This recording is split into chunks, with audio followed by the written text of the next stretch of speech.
Japan दुनिया का सबसे डेवलप देश जहाँ के लोग काफ़ी मेहनती और इंटेलिजेंट हैं और जापान के लगभग 99% लोग पढ़े लिखे हैं और वहाँ के ज़्यादातर लोग भूत और अंधविश्वास पर यकीन नहीं करते। पर एक वक्त ऐसा था जब जापान के लोग अकेले घर से बाहर तक नहीं निकलते थे और अपने बच्चों को स्कूल तक नहीं जाने देते थे, क्योंकि सन 1970 के दशक में जापान में एक खौफनाक आत्मा का साया मंडराया करता था और उस साए का नाम था कोची साके होना।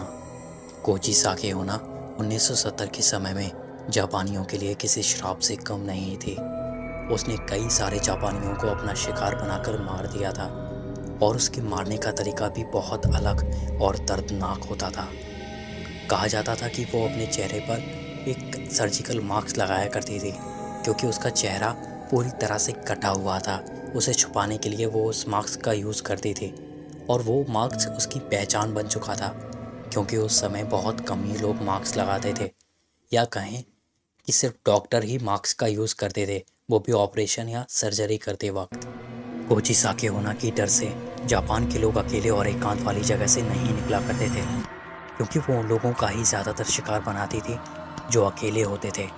और अगर कोई अकेला इंसान किसी एकांत वाली जगह से निकला करता था तो वो उसके सामने आ जाया करती थी और उससे एक सवाल पूछती थी कि क्या मैं सुंदर हूँ। और अगर कोई हाँ कहता था तो वो अपना मास्क हटा देती थी और फिर पूछती थी क्या आप भी मैं सुंदर हूँ। तो अगर सामने वाला इंसान ना कहता था तो वो उसे मार देती थी, और अगर वो इंसान हाँ कहता था तो वो उसका चेहरा भी अपनी तरह कैंची से चीर देते थे, जिससे उस इंसान की मौत हो जाती थी। कहा जाता था कि कोची साके होना बच्चों को अपना शिकार ज़्यादातर बनाया करती थी, जिस वजह से जापान में बच्चे गायब होने लग गए थे और जिस वजह से वहाँ के पेरेंट्स अपने बच्चों को स्कूल भेजने से डरने लग गए। और फिर सरकार ने स्कूल जाने वाले बच्चों को पुलिस प्रोटेक्शन देना चालू कर दिया, जिससे वो बिना चिंता के अपनी पढ़ाई में मन लगा सकें। पर आपके मन में भी एक सवाल आ रहा होगा कि आखिर कौन थी ये कोची साके होना और वो ऐसा सब क्यों कर रही थी और उसका आखिर में मकसद क्या था। तो इसके पीछे एक कहानी है।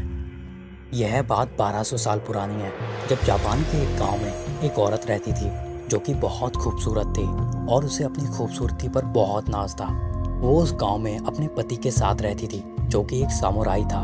एक बार उसके पति को किसी ज़रूरी काम से बाहर जाना पड़ा और जब वो घर वापस आया तो उसने अपनी पत्नी को किसी दूसरे आदमी के साथ देखा, जिससे वो पूरी तरह से हाक बबूला हो गया और उसने बिना कुछ सुने तलवार उठाई और अपनी पत्नी का पूरा मुंह चीर दिया और कहा कि अब देखता हूँ तुम्हें कौन खूबसूरत कहता है। इसके बाद उस औरत ने कुएं में कूदकर अपनी जान दे दी और फिर 1970 में उसकी आत्मा जापान में वापस आ गई। उसकी आत्मा जापान में एक बुरे साए की तरह मंडराने लग गई और उसका मकसद लोगों का मुंह चीरकर उन्हें अपने जैसा बना देना था।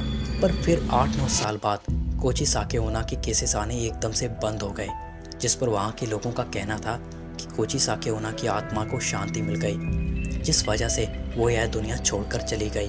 वहीं कुछ जापानी लोगों का कहना यह भी था कि कोची साके होना कोई आत्मा या भूत नहीं थी, बल्कि एक पागल सीरियल किलर थी जो कि लोगों का मर्डर करके उन्हें लूटती थी और अब उसकी मौत हो गई है, जिस वजह से वो एकदम से गायब हो गई।